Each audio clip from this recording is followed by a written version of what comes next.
상단 부분부터 살펴보겠습니다. 혼인성사가 이제 거의 마무리가 되어 갑니다. 그래서 혼인성사는 하나님께서 사회에 베푸시는 자비이기도 합니다. 오늘 TV 드라마를 옛날 거예요. 근데 이제 잠시 시간이 있어서 이게 뭐지 하고 이렇게 보다 보니까 어떤 생각이 문득 드느냐면 이 혼인성사를 지금 하고 있잖아요. 보면서 거기에 어떤 장면이 나오냐면 부부가 이혼을 해가지고 이제 딸아이가 엄마하고 같이 지내는데 이제 얘가 아버지를 몰래 만나러 와서 또 즐겁게 지내는 시간, 그 다음에 또 다시 엄마가 찾아러 와서 데리고 가고 이러는 것을 봤어요. 그걸 보면서 어제 혼인성사 하면서 자녀들에게 베푸는 하나님의 자비, 이 혼인의 단일성이 이게 혼인성사의 품격을 올려놓은 이것은 자녀들에게도 베푸는 자비이기다 하는 말을 기억하시죠? 부모들이 근실하면 자녀들이 이런 아픔을 겪지 않아도 됩니다. 그래서 좀 더 마음에 와닿는 하나님의 자비가 정말로 이렇게 그냥 객관적으로 봐도 이거는 맞는 말이에요. 부부가 갈라서게 되면 자식들이 엄청난 피해를 봅니다. 자녀들이 무슨 탓이 있어요. 자기들이 책임을 져야 되는데 그러면 한쪽이 기울어져 있으면 바로 이런 부분들도 아픔이 생기는데 그것을 미연에 막기 위해서 혼인성사안에서 하나님은 큰 자비를 베푸셨다는 것을 한 번 더 복습 겸 살펴볼 필요가 있고 그 다음에 이제 사회에 베푸는 하나님의 자비다. 사회는 왜냐하면은 혼인성사는 깨지면 그죠? 부부는 이런 육체적 관계적인 측면에서 허락되어 있는 것은 부부 안에서만 이루어지는 일이어야 돼요. 나머지는 다 불법적인 부분들이죠. 고해성사를 봐야 되는 것이고 죄의 영역에 속하게 되고 이렇게 되는데 그러나 그러한 부분들이 이제 압축이 되고 하더라도 적어도 이게 통제는 된단 말이죠. 혼인성사 때문에 통제는 되는데 만일에 예를 들어서 혼인의 신성성 문제가 드러나지 않는다면 이 사회는 정말로 걷잡을 수가 없게 됩니다. 정말 동물의 왕국에서나 나올 법한 그러한 모습들이 사회에 펼쳐지게 돼요. 이것을 막고 그리고 건실하게 자녀들이 안심하고 그 안에서 울타리 부모라는 가정이라는 울타리를 하도록 만들기 위해서 하나님께서는 이 혼인성사를 세우셨기 때문에 바로 사회에 베푸시는 자비이기도 하다는 이야기입니다. 사회는 건강하고 용감한 시민들을 필요로 하는데 혼인의 단일성과 불가의 소성은 이러한 시민들의 양성을 돕는다. 앞에서 계속 제가 말씀을 드렸습니다. 이제는 좀 외울 정도까지는 아니래도 좀 익숙해진 단어가 되겠죠. 혼인의 단일성. 일부일체제죠. 혼인의 단일성과 불가해소성. 하나님이 맺으신 것을 사람이 풀 수는 없다. 그래서 혼인성사에서 당사자가 말을 하게 되어 있습니다. 서약을. 그 서약은 하나님께 드리는 맹세거든요. 스스로 자발적으로. 그래서 이렇게 보면 이 혼인이 깨지는 경우는 어떤 경우냐면 저는 뭐 혼인 전문 아닙니다. 혼인성사 전문 혼인법을 전문으로 배운 전공을 한 사람은 아니지만 그러나 혼인법도 배웠죠 우리가. 그래서 그 카테고리가 아주 가벼운 부분 안에서만 말씀을 드리면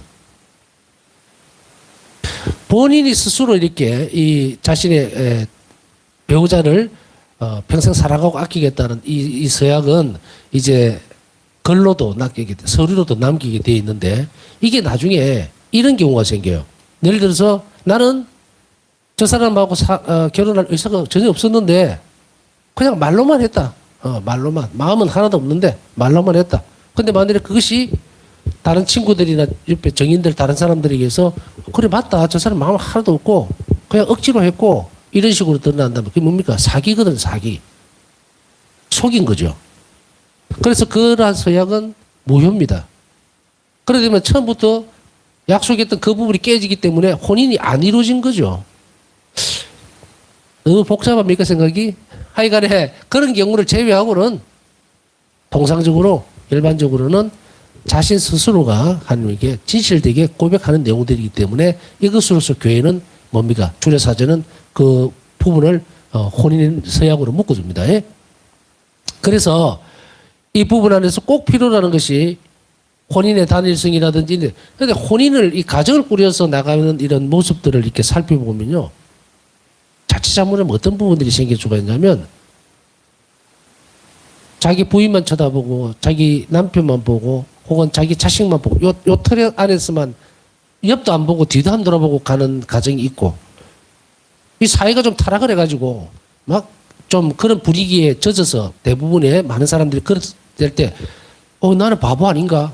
저 사람들 저렇게 하는 나는 왜 이러지? 이렇게 되어지는 사람들을 보호한다는 이야기입니다. 그게 올바르고 네가 옳다. 저게 잘못됐다고 분명히 얘기를 해주죠. 그래서 때때로 사람들은 사회생활을 하면서 다수결로 따라가는 경우가 굉장히 많아요. 눈치를 보고 또 무슨 그 다수결로 이래 되는 거 이런 것들에 있어서는 굉장히 용기가 필요하죠. 그런 용기를 주고 격려를 시키고 하는 것은 어딥니까? 교회입니다. 어머니신 교회가 격려하고 그리고 이것이 진실되고 참되다는 것을 그래서 맞서 싸워야 된다라는 것을 그래서 오늘날의 가정도 지키기 위해서는 싸워야 돼요. 윤리적으로도 건실해야 되고 부부간의 정직을도 잘 지켜야 되고 이런 모든 일들은 싸움입니다. 전쟁이에요. 유혹들이잖아요. 그래서 이 유혹들이 가장 근간이 되는 혹은 뿌리가 되는 것은 하나님께서 보신다는 거예요. 그래서 우리는 인간의 시선을 하나님께 두지 않으면 아주 엉망진창입니다. 전부 자기 주관대로 살아버리면 이 땅에서는 한시도 살 수가 없어요. 한시도. 똑같은 그런 것은 아니지만 미국이라든지 또 어떤 다른 부분들을 보세요. 어떻게 하는가. 완전히 엉망진창입니다. 이 노끈이 풀어진 데는 이래요. 유럽의 어떤 나라에 갔을 때 나라를 거명하지는 않겠습니다. 그 길을 가다가 초저녁이 좀 한 7, 8시 정도 된 것 같아요. 아주 오래전의 이야기입니다. 한 20년, 거의 한 30년 가까이 된 이야기인 것 같아요. 기억에. 그런데 가다가 보니까 큰 길이기는 한데 아주 어두운 거예요. 그래서 숙소로 돌아가야 되니까 그 길로 이렇게 가니까 중간중간에 막 사람들이 막 거의 약에 취해가지고 마약에 취해가지고 있는지 술이 취해가 있는지 막 이런 그 모습을 봤어요. 그때 이제 물어보니까 약을 한 사람들이더라고요. 뭐 얼마나 살벌한지 몰라요. 7, 8시 정도밖에 안 됐는데 고삐가 딱 풀어지니까 사람이 살 수가 없을 정도로 공포스러운 분위기가 만들어지잖아요. 어두워지니까 사람이 없는 거예요. 이게 사람 사는 데인가? 한국에 돌아왔을 때는 야 여기가 천국이다. 밤에 지금이라도 편의점에 가려면은 아무 생각 없이 가잖아요. 근데 이게 7, 8시밖에 안 됐는데도 제가 말씀드리고 싶은 내용이 뭔지 아시겠죠? 질서가 무너지고 이것을 똑바로 세워놓지를 않으면 그냥 끝이 나버립니다. 예를 들어서 마약이라는 말씀을 드렸지만 이것을 고삐를 풀어놨단 말이에요. 법적으로. 단속을 안 하고 어떻게 안 하고. 그러니까 즉시로 어떤 피해가 생깁니까? 사회의 구성원들에게 엄청난 공포감을 불러일으키게 되고 와해가 되죠. 그래서 이런 그 질서를 세우고 그리고 그것을 보호하는 그것을 바로 제대로 세워나가야만 우리뿐 아니고 이웃도 보호를 받을 수 있다는 거예요. 그래서 이 건강한 가정들을 잘 지키고 격려하고 그리고 이 그리스도인의 가정이 잘 됐고 이게 표본이다라는 것을 알고 또 인식할 수 있도록 계속 격려해 줘야 됩니다. 교회는. 그래서 이 가정을 잘 보호해 줘야만 혹여나 밖에 나가서 저 사람들이 사는 저 모습이 저렇게 좀 흥청망청 저렇게 사는데 우리는 좀 바보 아니야?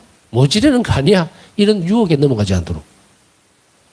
그리스도인이 좀 더 높은 단계에서 양성되어지고 그리고 높은 지향을 갖고 산다는 것을 그래서 자랑스러워할 수 있도록 자의식을 가질 수 있도록 건강하게 그리고 거기에 맞서서 열심히 싸울 수 있도록 그렇게 격려해주고 그렇게 이끌어가는 그런 측면에서 하나님 자비는 바로 사회에 대한 베푸는 자비이기도 하는 말이 그 말입니다. 나의 아버지께서 어떻게 기도하는지를 보았을 때 나는 매우 부끄러웠다. 순영을 해서 여러 해를 보냈지만 나는 그렇게 진실하고 열정적으로 기도할 수 없었다. 나는 이러한 부모님을 주신 것에 하느님께 끊임없이 감사드린다. 일기 398번. 저는 이 부분을 좀 읽으면서 이런 생각이 들었어요. 어릴 때 문득 잠을 자다가 겨울이죠. 막 부대끼다가 눈을 떠서 문을 이렇게 조금 열어보면 아이들 방은 항상 부모님 방하고 붙어 있잖아요, 옛날에는. 그래서 문을 이렇게 열어보면은 아버지가 성모님상 앞에서 양팔 기도를 한다든지 굴 앉아서 기도하는 모습을 새벽에 간간히 본 적이 있어요. 밤늦게.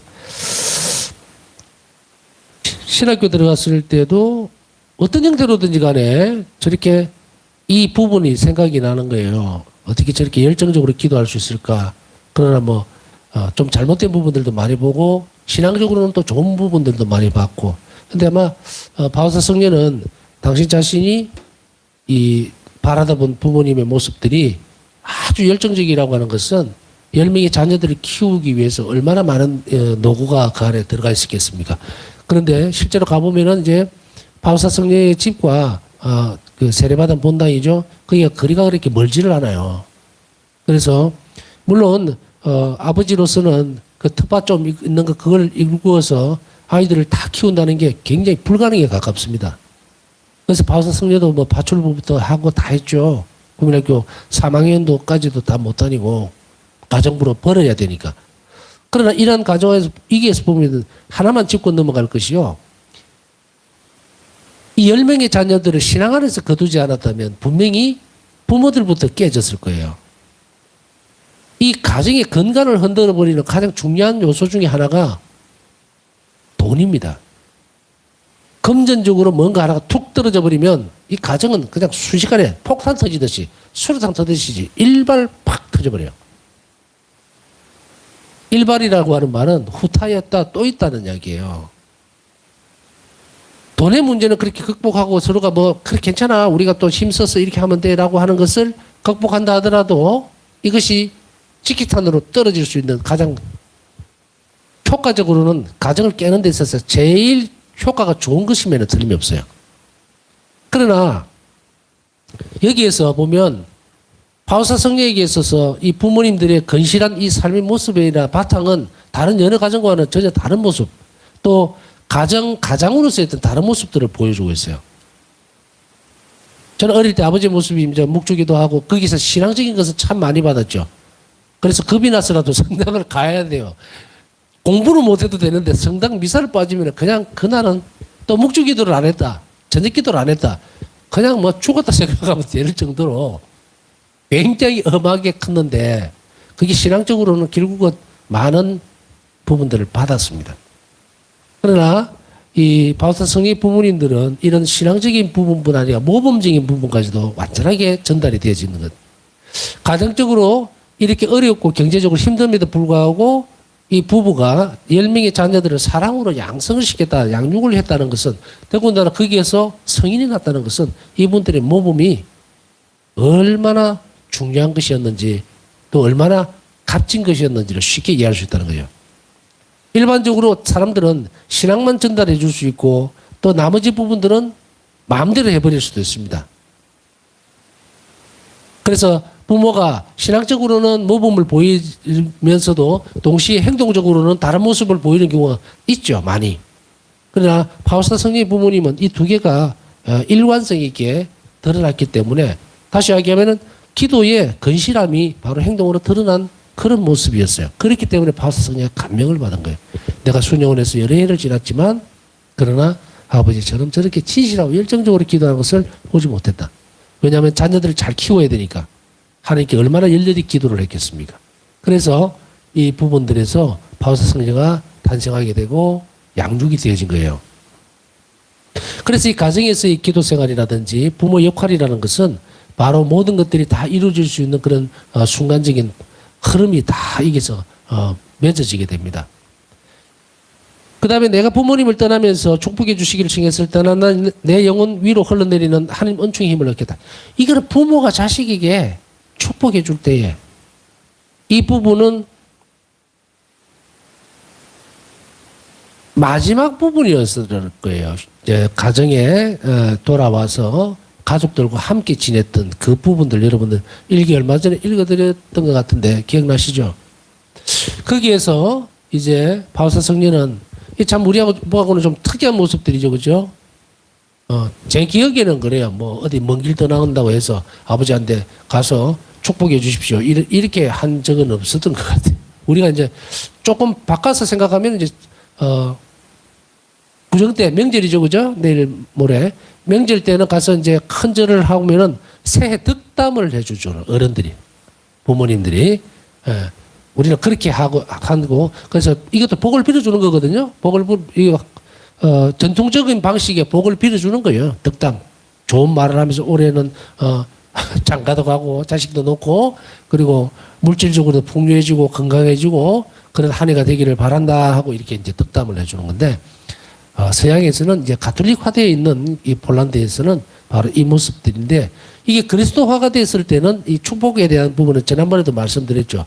부모가 자식에게 안심하고 갈 수 있도록 하나님께 맡기는 의미에서 축복을 부모가 자식에게 해주는 것은 아주 좋은 거예요. 근데 좀 쑥스러워하거나 또 익숙해지지 않는 부분들이 있을 수는 있습니다만은, 그러나 이것은 오늘 확실하게 이렇게 드러나죠. 뭐냐면 하나님 은총의 힘을 느꼈다. 부모가 단지 자식을 사랑하기 때문에 한 것이 아니라 축복을 청했다는 것은 부모로서 자식에게 축복을 준 것이 아니고 주님의 은총을 청한 거예요. 그랬을 때 하나님 반드시 그걸 주게 되어 있습니다. 왜? 부모가 자식에게 주는 축복이기 때문이죠. 부모의 축복이 아니에요. 하나님께 간청하는 축복이기 때문에 부모잖아요, 부모. 하나님의 뜻에 따라서 부모가 된 사람들이에요. 그렇기 때문에 내 자식에게 그걸 분명히 넘겨줄 필요가 있어요. 그러나 여기서 내 영혼위로 흘러내리는 한 은총의 힘을 느꼈다라는 여기에서 볼 때는 이 부모들이 잘 살아야 돼요. 제가 말씀드리는 내용은 뭐 그냥 성당에도 잘 안 나가고 이러면서 오늘 이야기를 한 자락 들었어. 그러면 나도 그렇게 해야 되겠네. 이 축복을 청하는 것은 뭐라 그랬습니까? 겸손한 사람에게 흘러내린다 그랬죠. 그러면 그 사람의 신앙인이어야 돼요, 참된 부모가. 아주 열심히 해야 된다, 성인이 돼야 된다, 그런 의미 아니잖아요. 정말 아이를 사랑하면서도 그 아이를 사랑하는 것이 바로 예수님께 대한 사랑에서 나오는 것이라면 그 부모는 축복을 충분히 해줄 수 있고 은총의 힘은 엄청날 거예요. 그러나 부모로서 살면서 또 신앙인으로서 뭐 대충 살고 이러면서 축복을 준다면 글쎄요. 아버지, 어머니 그리고 할머니께서는 눈물을 흘리며 나를 축복해 주셨고 내가 하느님의 은총에 가장 충실하기를 원하셨으며 하나님께서 수도생활로 나를 부르시며 베푸셨던 많은 은총들을 결코 잊지 말라고 하셨다. 그리고 자신들을 위해 기도해달라고 하셨다. 일기 402번. 아버지, 어머니 그리고 할머니. 자, 우리가 이래 한번 봅시다.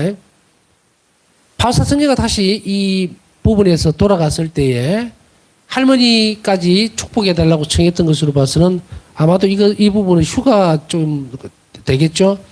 그런데 바울사 성녀가 어떻습니까? 처음에 수도원을 갈 때 부모님들이 요즘 그 한국에서 수녀원 갈 때 또 옷 다 챙겨주고 하죠. 뭐 제가 신학교 갈 때도 바리바리 싸서 들고 갔어요. 그런데 바울사 성녀는 어떻습니까? 여분의 옷도 없이 그냥 가버렸단 말이에요. 네? 동생한테 나 간다. 수녀원 가야 되겠어. 하고는 그냥 가버렸죠. 기억나시죠? 그 부부로서는 야 지금 파우스티나가 벌어줘야 되죠. 그죠? 재정적으로 도움을 줘야만 동생들을 건설을 할 텐데 야반도주해 버렸네. 그러나 하느님은 이 놀라운 일들은 이제 바울사 성인의 수녀를 갖고 이것에서 앙금이 하나도 없죠. 하나도 없어요. 부모의 말을 거슬르고 가버렸기 때문에. 왜냐하면 바울사 성녀가 어느 기회가 되면 계속 어머니 아버지에게 말씀을 드렸어요. 근데 거절을 당했죠. 그래서 아예 그 뒤부터는 입을 닫아버렸단 말이죠. 근데 이렇게 결행을 했어요. 야만에 정말 가버렸다고. 그러나 바울사 성녀가 동생에게 얘기했을 때 동생은 부모에게 예수님께서 부르신다는 사실에 대해서 분명히 이야기를 했을 거예요. 그렇다 하더라도 인간적인 중간에 감정이 없었겠습니까? 있었겠죠. 그죠? 그러나 바울사 성녀는 이 부분에 대해서 참 짐스러웠을 수도 있어요. 예수님이 부르심에 따라서 충실하게 그 부분을 먼저 갔지만 계속해서 걸림돌이 될 수도 있었겠죠. 그러나 여기서 놀라운 일들이 일어나는 것을 볼 수 있습니다. 바울사 성녀는 그곳에 가셔서 충실하게 삶으로 인해서 이제는 부모님이나 할머니의 축복을 받고 동생들 또 언니 오빠의 축복을 받으면서 다시금 수년으로 돌아가면서 자신들을 위해서 기도해달라고 청하는 그 모습들을 우리는 어떻게 봅니까? 성가정으로 보죠. 이거 인간극적으로 보면 가슴 한쪽이 따뜻해지는, 네? 이것이 누가 만들어 놓은 작품이겠습니까? 예수님이 만들어 놓으셨죠. 그래서 하느님 일에 충실한 사람은 걱정을 하지 말아야 됩니다.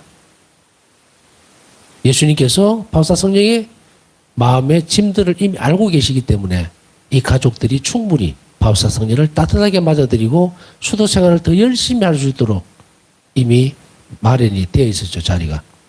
그렇기 때문에 몇 년의 시간이 지난 뒤에 바울사 성령은 집으로 갈 수 있었고 휴가를 맡아서 가서 가족들과 함께 즐거운 시간을 보냈다는 것이 아니에요. 바울사 성령가 이곳에 가셨어도, 가정에 갔어도 이제는 부모님들뿐 아니고 자기 형제들에게도 성인들에 대해서 계속 얘기해주고 성화시키는 노력을 기울였다는 것을 일기를 통해서 알 수 있습니다. 그래서 혼인성사에서 드러나는 이런 하나님의 자비는 바로 부모님들이 건실하고 충실한 신앙인이기 때문에 이런 가정을 보호해 주셨다는 것, 이게 하나님 자비입니다. 그렇기 때문에 이 혼인성사는 물론 이 두 분 바울사 성령의 부모님도 혼인성사로 맺어진 분들이에요. 폴란드는 아주 전통적인 가톨릭 국가예요. 그렇기 때문에 그 혼인성사에서 오는 은총들이 결국은 그 열 자녀들 안에 어떻게 사랑으로 전달되고 있는지 우리는 충분히 본다면 이 혼인성사를 통해서 하나님 자비가 그 가정을 얼마나 강하게 또 풍요롭게 감싸고 있는지를 알 수가 있습니다. 자, 혼인성사를 통해서 드러난 하나님 자비를 우리는 이제 다 살펴보았고요. 그래서 우리는 이 혼인성사에 대한 에스더는 하나님 자비를 이 부 파트를 마치면서 가정에 하나님 자비가 머물 수 있도록, 넘칠 수 있도록 늘 기도하는 공간으로 만들 것을 결심을 해야 합니다. 그럴 때 하나님의 자비는 뭡니까? 끝없이 우리를 지켜주고 이끌어가고 또 번창하게 만든다는 것을 잊지 말아야 됩니다. 자, 그 다음에 병자성사에서 하나님의 자비. 병자들은 요즘 뭐 여러분들이나 뭐 저나 톡 건드리면 병 하나쯤은 다 가지고 있죠. 이 병이 주는 특성은 몸이 약해지게 되면 정신적으로도 피폐해지고 여러 가지 문제들이 굉장히 많이 따라오게 됩니다. 그래서 생활하기가 힘들어질 때도 있고 어쨌든 장애가 많이 일어나게 돼요. 그래서 이 부분에 인간의 조건적인 부분이에요. 허약함.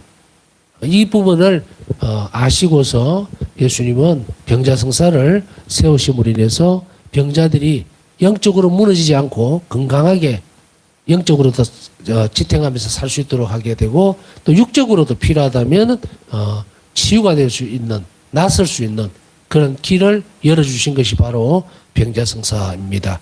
그래서 병자성사에서 통해서 하나님의 자비가 어떻게 드러난지 살펴볼 겁니다. 병자성사의 그 근원들을 보면은 복음에서 금방 드러나요. 병자들을 치유하는 모습이 병자성사입니다. 예수님의 마음이 움직이고 그리고 그 다음에는 당신께서 움직이는 거예요. 마음이 움직인다는 것은 사람을 불쌍하게 여기는 부분들이에요. 그 마음, 예수님 마음은 결국 자비로운 마음이거든. 그것이 움직이고 그 다음에 행동으로 드러나죠. 그래서 치유가 일어난다. 그거 보면 성사고 그게 자비입니다. 병자들의 거룩한 도유와 기름 바름입니다. 도유와 사제들의 기도로 온 교회는 병자들을 순환하시고 영광을 받으신 주님께 맡겨드리며 그들의 병고를 들어주시고 낫게 하여 주시도록 간청하는 야고보서 5장 14절에서 16절 참조하시면 됩니다. 간청하는 한편 병자들도 자기 자신을 그리스도의 고난과 죽음에 자유로이 결합시켜 로마서 8장 17절, 골로새서 1장 24절, 디모데후서 2장 11절에서 12절, 그리고 베드로일서 4장 13절 참조하시면 됩니다. 이렇게 성서 불러드리는 거는 한 번씩 찾아보시라고 말씀을 드렸죠. 자유를 결합시켜 하느님 백성의 선익에 기여하도록 권고한다. 제2차 바티칸 공의회 문헌과 교회에 관한 교회 헌장 11항입니다. 병자들이 이 부분에 있어서 우리가 한번 잘 살펴봐야 되는 것은 병자들도 자기 자신을 그리스도의 고난, 십자가상의 고난과 죽음에 결합시켜서 자유로 결합시켜서 하나님 백성의 선익에 기여하도록 권고한다. 이것은 굉장히 중요한 부분입니다. 그런데 이 의미와 뜻을 충실히 알도록 하면서 자신들의 병고를 그리스도의 순환과 결합시키도록 만들어야지. 아마 그전에도 한번 말씀을 드렸을 거예요. 환자들이 아플 때에는 굉장히 섭섭한 게 많습니다. 말 한마디도. 그리고 만약에 병자가 둘이 있으면요, 서로 자기 병이 더 아프다 그래요. 막 살을 붙이면서까지도 나는 정말 고통스럽다는 것을 막 드러내려고 하는데, 그런데 만일에 레지오 단원들이 우리가 병문을 하면, 제가 본당신부 할 때는 우리 레지오 단원들이 병자들을 방문했을 때 이런 말은 하지 마십시오 하는 부분이 뭐냐면, 거기에 가서는 병자들에게 그래, 예수 그리스도의 순환을 생각하면서, 십자가의 순환을 생각하면서 이 고난을 잘 참아받아. 이거는 분명히 선익이 되니까 네 병고를 잘 참아봐야 돼. 이러는데 나는 지금 아파 죽겠어요. 아파 죽겠는데 그 말을 하면 얄미워. 오히려 그런가 이래 안 합니다. 그렇기 때문에 이런 부분들을 함부로 그렇게 얘기할 부분은 아니에요. 그러나 교회의 권고기 때문에 이것을 어떻게 풀어줘야 되는 건가? 연결을 지어줘야 돼요. 예를 들면 이제 가면은 신부님들이 병자 성사를 준다든지 아니면은 봉성체를 가게 되면 그 병자를 위로하면서 그러죠. 예수님의 순환을 생각하시고서 이것을 두 가지의 가능성들을 제시를 해줘야 됩니다. 육체적으로도 건강을 주시도록 청하라. 그러나 그것이 안 이루어진다 하더라도 이것을 영적으로 하나님께 봉헌해라. 이렇게. 그래서 이것이 자연스럽게 신앙 안에서 자라날 수 있도록 권고하고, 이렇게 당신이 이 고통을 잘 참아내면, 예수님께 봉헌하면, 그냥 참아내라고 해서는 안 돼요. 예수님의 순환과 결합되지 않으면 그 고통은 뭐라 그랬습니까? 쓸모없는 거예요. 그렇기 때문에 이 고통을 예수님께서 알고 계시고 이것으로 인해서 많은 영혼들을 구원하리라고 하는 것, 자신의 고통의 가치와 쓸모에 대해서 분명히 이야기를 해줘야 돼요. 그 의미에 대해서. 그렇게 하면 견뎌내기가 쉽습니다.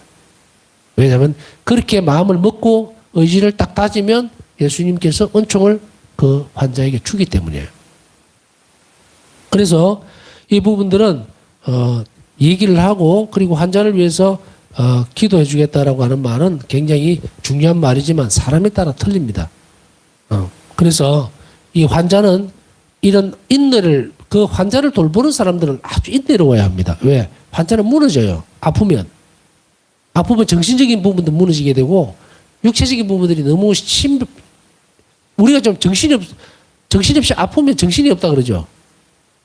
그러니까 그러한 분들을, 병자들을 대하는, 일반적으로 안 아픈 사람들이 그 병자들을 돌보잖아요. 그랬을 때 이 고통의 가치를 잘 설명해주고 옮겨갈 수 있도록 격려해주고 위로해주는 일들이 중요합니다. 그러니까 그 과정 안에서 분명히 우리는 어떤 희망을 발견할 수 있는가? 그 사람이 나설 수도 있어요. 그 가능성을 열어줘야 되는 거야. 그러니까 너는 무조건 나설 수 없으니까 치유될 수 있는, 쉽게 이야기하면 나갈 수 있는 가능성에 대해서는 아예 입을 닫아버리고 그냥 너는 이거 참아봐라. 이렇게 하면 안 된다는 이야기예요. 바티칸 공예 문헌과 교회에 관한 교회 헌장에서도 말씀하고 있지만 병고를 들어주고 간청하도록, 낫게 하도록 하는, 간청하는 거예요. 이 때문에 희망은 그냥 참고 견뎌라고만 얘기하지 말고 주님께 간절히 기도하면서 나설 수 있도록 그 기도도 함께 하도록 해야 돼요.